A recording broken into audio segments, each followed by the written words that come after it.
जय माता दी दोस्तों, आज की हमारी वीडियो होने वाली अमरनाथ यात्रा के बारे में। बहुत से भक्त अमरनाथ पर जाना चाहते हैं, लेकिन उनके मन में बहुत से सवाल आते हैं कि अमरनाथ की यात्रा कब से शुरू होती है, अमरनाथ यात्रा कितने दिन की होती है, कैसे अमरनाथ यात्रा का रजिस्ट्रेशन होता है, अमरनाथ यात्रा के लिए मेडिकल कैसे कराना पड़ता है और कितना खर्च आता है, अमरनाथ यात्रा में रुकने की क्या व्यवस्था है, कौन सा तरीका सही रहेगा, कितने दिन का समय लगता है अमरनाथ की यात्रा में। तो आज की इस वीडियो में आपके सारे सवालों का जवाब मिल जाएगा, तो वीडियो को अंत तक देखिएगा क्योंकि छोटी सी छोटी जानकारी भी आपके बहुत काम आने वाली है। अगर आप अमरनाथ की यात्रा पर जाना चाहते हैं तो फिर वीडियो को शुरू करते हैं। वीडियो शुरू करने से पहले सभी भक्त कमेंट में जय बाबा बर्फानी, भूखे को अन्न, प्यासे को पानी के जयकारे जरूर लगा दे। बाबा अमरनाथ की गुफा कश्मीर राज्य के श्रीनगर शहर से लगभग 135 किलोमीटर दूरी पर स्थित है, लेकिन अमरनाथ गुफा तक जाने के लिए मुख्य रूप से दो रास्ते बने हुए। पहला रास्ता है बालटाल का, दूसरा रास्ता है पहलगाम का। बालटाल का जो रास्ता है वो छोटा रास्ता है, लेकिन बिल्कुल खड़ी चढ़ाई का रास्ता है जो कि सिर्फ 14 किलोमीटर का है, और जो दूसरा रास्ता है पहलगाम वाला वो थोड़ा सा बड़ा रास्ता है जो कि 36 किलोमीटर लंबा है। लेकिन अधिकतम भक्त पहलगाम वाले रास्ते से ही अपनी यात्रा करते हैं क्योंकि यह रास्ता थोड़ा सा आसान रास्ता हो जाता है, क्योंकि इस रास्ते में चढ़ाई थोड़ी सी कम करनी पड़ती है और वापसी में बालटाल वाले रास्ते से सभी भक्त वापस आ जाते हैं जो कि 14 किलोमीटर का है। अमरनाथ की यात्रा पे जाने वाले सभी भक्तों को अपना मेडिकल चेकअप कराना पड़ता है और अमरनाथ यात्रा का रजिस्ट्रेशन भी कराना पड़ता है। तो सबसे पहले बात कर लेते हैं कि अमरनाथ यात्रा के लिए मेडिकल चेकअप कैसे होगा और अमरनाथ यात्रा के लिए अमरनाथ यात्रा रजिस्ट्रेशन कैसे होगा। अमरनाथ यात्रा के लिए मुख्य रूप से एक संस्था बनाई गई जिसे कि अमरनाथ साइन बोर्ड के नाम से जाना जाता है। अमरनाथ यात्रा पर जाने के लिए जितने भी इंतजाम होते हैं इसी साइन बोर्ड के अंतर्गत कराए जाते हैं। तो इसी साइन बोर्ड के अंतर्गत अमरनाथ यात्रा के मेडिकल कराने के लिए हर शहर में 1 से 2 गवर्नमेंट हॉस्पिटल में 1 से 2 डॉक्टर के ही मेडिकल मान्य होते हैं। जिस डॉक्टर का मेडिकल मान्य होता है, जिस हॉस्पिटल से मेडिकल बनना होता है, उसकी लिस्ट पहले से ही अमरनाथ साइन बोर्ड की ऑफिशियल वेबसाइट पर अपलोड कर दी जाती है। तो दोस्तों, आपके शहर में किस हॉस्पिटल से मेडिकल हो रहा है इसकी जानकारी के लिए आपको जाना होगा श्री अमरनाथ जी साइन.com पर। इस वेबसाइट पे जाके आप ऑनलाइन चेक कर सकते हैं कि आपके शहर में कौन से हॉस्पिटल से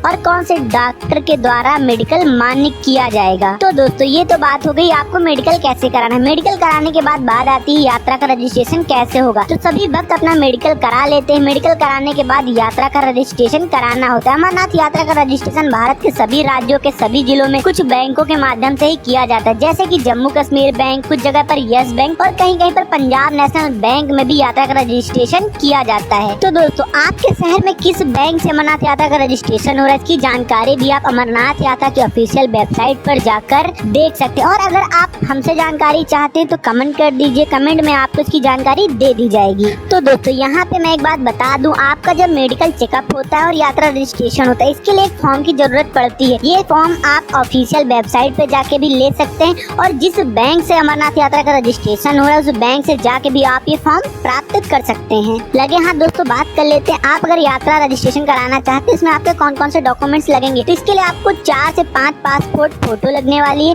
और आपका आधार कार्ड आपके पास होना अनिवार्य है। इसी के बाद आप अपनी अमरनाथ यात्रा का रजिस्ट्रेशन करा सकते हैं। तो दोस्तों, यह तो बात हो गई आपको अपना मेडिकल कैसे कराना है, अमरनाथ यात्रा का रजिस्ट्रेशन कैसे होगा। बात कर लेते हैं अमरनाथ की यात्रा कितने दिन तक चलती है। अमरनाथ की यात्रा मुख्य रूप से 56 दिन की होती है। यात्रा की शुरुआत जून के आखिर में होती है और रक्षाबंधन के आसपास यात्रा खत्म हो जाती है। अगर मैं इस साल की बात करूँ तो इस साल अमरनाथ की यात्रा 27 जून से शुरू कर 11 अगस्त तक चलेगी। इन 56 दिन में ही सभी भक्त बाबा अमरनाथ की यात्रा पर जा सकेंगे। तो दोस्तों, बात कर लेते हैं आप अमरनाथ की यात्रा पे कैसे जा सकते हैं। अमरनाथ की यात्रा की शुरुआत होती है जम्मू तवी से। आप बाई ट्रेन या फिर बाई बस जम्मू तवी तक जा सकते हैं। जम्मू तवी पहुंचने के बाद जम्मू तवी से ही 10 किलोमीटर दूर पड़ता है भगवती नगर, जो कि अमरनाथ यात्रा के लिए बेस कैंप बनाया जाता है। सभी यात्री यहीं पहुंचते हैं, यहीं से सारी सुविधाएं उपलब्ध कराई जाती हैं। तो आपको सबसे पहले जम्मू तवी पहुंचना है। जम्मू तवी पहुंचने के बाद आपको पहुंचना है Bhagwati Nagar base camp. Bhagwati Nagar base camp से ही अमरनाथ यात्रा की शुरुआत होती है। जम्मू तवी रेलवे स्टेशन से ही भगवती नगर के लिए टैक्सी मिल जाती है। 40 से 50 रुपए देकर आप भगवती नगर तक बहुत आसानी से जा सकते हैं। तो अभी हम पहुंच चुके हैं Bhagwati Nagar base camp. Bhagwati Nagar base camp से आप बालटाल या फिर पहलगाम 2 तरीके से जा सकते हैं। सबसे पहला तरीका, वहाँ पे बहुत सारी बसें जाती हैं, तो आप बाई बस पहलगाम या फिर बालटाल तक जा सकते हैं। लेकिन ये आपको देखने का आपने किस रूट से अपनी यात्रा का रजिस्ट्रेशन करा रखा है। अगर बस की टिकट की बात करो तो 500 रुपए से लेके 800 रुपए तक अलग अलग बसों में अलग अलग टिकट मिलती है। तो आप पहुँच जाइए सबसे पहले भगवती नगर। भगवती नगर में ही आपको एक नाइट का नाइट स्टे भी करना पड़ता है, जिसके लिए यहाँ पे बहुत सारे टेंट लगे होते हैं। टेंट में आपको 300 रुपए से लेके 400 रुपए में नाइट स्टे करने को मिल जाता है। और यहाँ पे बहुत सारे जो आसपास घर बने हुए हैं इसमें भी आपको होम स्टे करने को मिल जाता है, जहाँ पे 400 रुपए से लेके 1000 रुपए तक होम स्टे में लोग चार्ज करते हैं। अब दोस्तों यहाँ पे एक सवाल आपके मन में आ रहा है कि अमरनाथ यात्रा के लिए भगवती नगर में एक नाइट का स्टे क्यों करना पड़ेगा? क्योंकि अमरनाथ यात्रा के लिए जितनी भी बसें चलती हैं या फिर टैक्सी जाती है सुबह सुबह मॉर्निंग में ही निकलती। अगर आप अमरनाथ यात्रा के लिए भगवती नगर 12 बजे पहुँचते हैं, 11 बजे पहुँचते, आपको कोई भी बस या टैक्सी नहीं मिलने वाली। इसलिए अमरनाथ यात्रा पे जाने वाले सभी भक्तों को एक नाइट का स्टे भगवती नगर में करना ही पड़ता है। यहाँ पे खाने पीने की भी आपको कोई दिक्कत नहीं आएगी। भगवती नगर बेस कैंप में बहुत सारे लंगर चलते हैं, जहाँ पे आपको फ्री में लंगर खाने को मिलता है। एक भी पैसे आपका पूरी अमरनाथ यात्रा में कहीं भी खाने के लिए खर्च नहीं होने वाला है। लेकिन दोस्तों जब आप भगवती नगर बेस कैंप पहुँचते तो आपको एक काम करना है कि अगले दिन सुबह की बस की टिकट पहले से लेके रख लेनी है, ताकि दूसरे दिन सुबह आपको टिकट के लिए इधर उधर घूमना ना पड़े। जितने भी भक्त जाते हैं अधिकतम भक्त एक दिन पहले अपनी बस की टिकट ले लेते हैं। अब बात करते हैं दूसरे ऑप्शन की। दूसरे ऑप्शन में अगर आप प्राइवेट टैक्सी करके अमरनाथ यात्रा पे जाना चाहते हैं तो भगवती नगर में ही जब अमरनाथ यात्रा की शुरुआत होती है बहुत से प्राइवेट एजेंट, प्राइवेट ट्रेवल एजेंसियां खुल जाती हैं, तो आप उनके थ्रू प्राइवेट टैक्सी करके भी अमरनाथ यात्रा कर सकते हैं। अगर चार्ज की बात करें तो 3500 रुपए से लेके 4000 रुपए पर डे के हिसाब से टैक्सी वाले चार्ज करते हैं। तो दोस्तों अभी हम लोग भगवती नगर पहुंच चुके थे, हमारा नाइट स्टे हो चुका था और बस की टिकट पहले ही ले ली थी। अब दूसरे दिन सुबह सुबह हम लोग चल रहे हैं पहलगाम के लिए। आप पहलगाम या बालटाल जहाँ भी जाना चाहते हैं दोनों के लिए बसें यहाँ पे अलग अलग मिलती हैं, तो आप अपने हिसाब से बालटाल या फिर पहलगाम जा सकते हैं। हम सबसे पहले बात कर लेते हैं पहलगाम रास्ते से। अगर आप अमरनाथ यात्रा कर रहे हैं तो कैसे पहलगाम पहुँचने के बाद आप बाबा अमरनाथ की गुफा तक पहुँचते हैं। तो दोस्तों अभी हम पहलगाम पहुँच चुके हैं। जब सुबह सुबह भगवती नगर से बस चलती है तो शाम तक ही पहलगाम पहुँचती है, क्योंकि रास्ता 300 किलोमीटर के आसपास का है, जिसमें 10 से 12 घंटे का समय लग जाता है। पहलगाम पहुँचने के बाद सबसे पहले यहाँ पे रुकने की व्यवस्था करनी पड़ती। यहाँ पे रुकने के लिए आपके पास सिर्फ एक टेंट का ऑप्शन होता है। यहाँ बहुत सारे टेंट लगे हुए होते हैं, जिसमें 300 रुपए से लेके 400 रुपए में पर पर्सन के हिसाब से नाइट स्टे करने के लिए मिल जाता है। और अगर खाने की बात करें तो पहलगाम में भी बहुत सारे भंडारे लंगर चलते रहते हैं, जिसमें आप भरपेट खाना खा सकते हैं। मैं एक बात यहाँ पे बता दूं, पूरी अमरनाथ यात्रा में आपको कहीं भी खाने के लिए 1 भी रुपए नहीं देना पड़ेगा। पूरी यात्रा में जगह जगह भंडारे लंगर चलते रहते हैं। पहलगाम में एक नाइट का स्टे करने के बाद दूसरे दिन आपको सुबह उठना है। सबसे पहले आपको पहुंचना है चंदनवाड़ी। चंदनवाड़ी वही स्थान है जहां से अमरनाथ यात्रा के लिए पैदल ट्रैकिंग की शुरुआत होती है, और यहीं पर आपने जो यात्रा रजिस्ट्रेशन कराया है उसकी भी चेकिंग यहीं पे होती है और आपके सामान की चेकिंग भी यहीं पे होती है। पहलगाम से चंदनवाड़ी के लिए अब शेयरिंग टैक्सी चलने लगी है, जो पर पर्सन के हिसाब से 100 रुपए के आसपास लेते हैं और 1 से 1.5 घंटे में आपको चंदनवाड़ी तक छोड़ देते हैं। अगर दूरी की बात करें तो पहलगाम से चंदनवाड़ी की दूरी लगभग 16 किलोमीटर के आसपास की पड़ती है। तो अभी हम पहलगाम से चंदनवाड़ी पहुंच चुके हैं। चंदनवाड़ी से अपनी पैदल यात्रा की शुरुआत करते हैं। चंदनवाड़ी से बाबा अमरनाथ की गुफा की दूरी लगभग 32 किलोमीटर के आसपास है। और चंदनवाड़ी में अगर आप भोजन करना चाहते हो तो यहाँ पर भी लंगर बहुत सारे चलते रहते हैं। आप भोजन करने के बाद भी अपनी पैदल यात्रा की शुरुआत कर सकते हैं। चंदनवाड़ी से पैदल यात्रा करने के बाद सबसे पहले पहुँचना होता है शेषनाग। शेषनाग चंदनवाड़ी से 12 किलोमीटर दूर पड़ता है। अगर आप 1 बजे के पहले शेषनाग पहुँच जाते हैं तभी आपको आगे पैदल यात्रा करने दिया जाता है। अगर आप 1 बजे के बाद शेषनाग पहुँचते तो फिर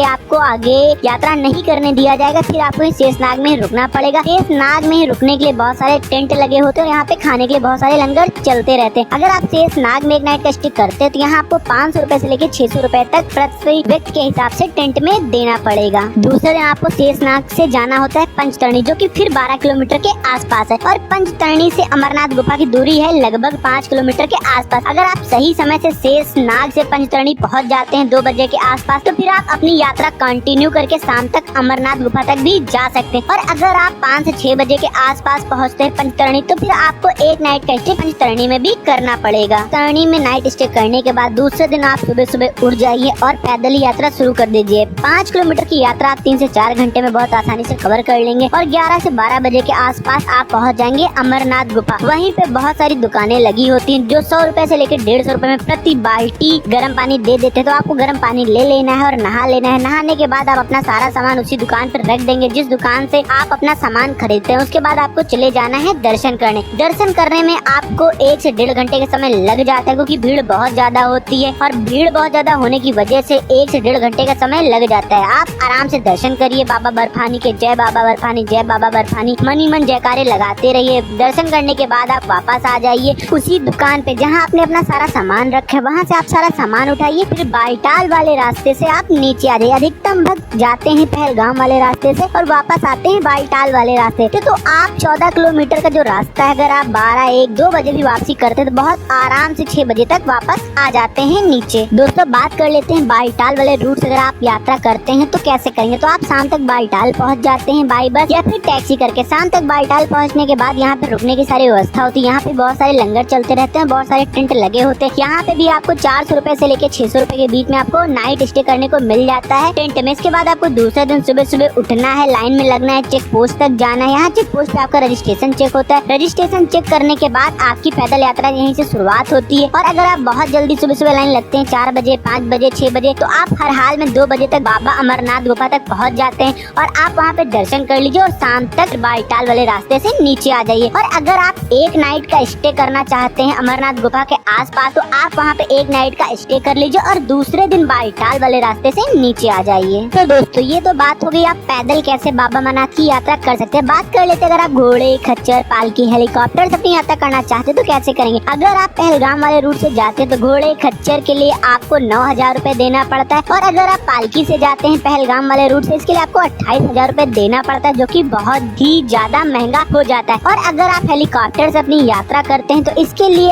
आपको 6500 रुपए के आसपास देना होता है। ये जो सारे चार्जेस मैं बता रहा हूँ ये राउंड ट्रिप के होते हैं, मतलब इसी चार्ज में ये आपको लेके जाएंगे और वापस भी लेके आएंगे। लेकिन जो हेलीकॉप्टर से अगर आप यात्रा करते हैं तो इसके लिए आपको 2 किलोमीटर पहले ही हेलीपैड बना हुआ है, वहीं पे हेलीकॉप्टर द्वारा आपको ड्रॉप कर दिया जाता है। फिर यहाँ से आपको 2 किलोमीटर पैदल यात्रा करनी पड़ती है। अगर आप 2 किलोमीटर भी पैदल यात्रा नहीं करना चाहते हैं तो यहीं जहाँ पे हेलीपैड बना हुआ है यहाँ से घोड़े, खच्चर की सुविधा भी मिल जाती है। अब बात कर लेते हैं अगर आप बालटाल वाले रूट से जाते हैं तो आपको घोड़े, खच्चर के लिए कितना किराया देना होगा। तो अगर आप बालटाल वाले रूट से घोड़े, खच्चर से जाते हैं तो इसके लिए आपको 6,000 रुपए किराया देना पड़ेगा। अगर आप पालकी करके बालटाल वाले रूट से जाते हैं तो इसके लिए आपको 15,000 रुपए के आसपास देना पड़ेगा। अगर आप बालटाल वाले रूट से हेलीकॉप्टर से यात्रा करते हैं तो इसके लिए आपको 4,000 रुपए के आसपास देना पड़ेगा। ये जो किराया है ये राउंड ट्रिप का, मतलब इसी किराए में आप जाएंगे और वापस आ जाएंगे। तो दोस्तों यहाँ पे एक सवाल आता है आपको हेलीकॉप्टर की टिकट की बुकिंग कैसे करनी होगी। तो आप अमरनाथ यात्रा की ऑफिशियल वेबसाइट पर जाकर अपनी हेलीकॉप्टर की टिकट पहले से ही ऑनलाइन निकाल सकते हैं। अब दोस्तों यहाँ पे बात कर लेते हैं अगर आप बाई फ्लाइट अमरनाथ की यात्रा पे जाना चाहते हैं तो इसके लिए आपको जाना होगा नजदीकी एयरपोर्ट श्रीनगर। आप बाई फ्लाइट श्रीनगर आ जाइए। श्रीनगर आने के बाद यहाँ से प्राइवेट टैक्सी करके बालटाल या फिर पहलगाम आ जाइए। फिर यहाँ से आगे की यात्रा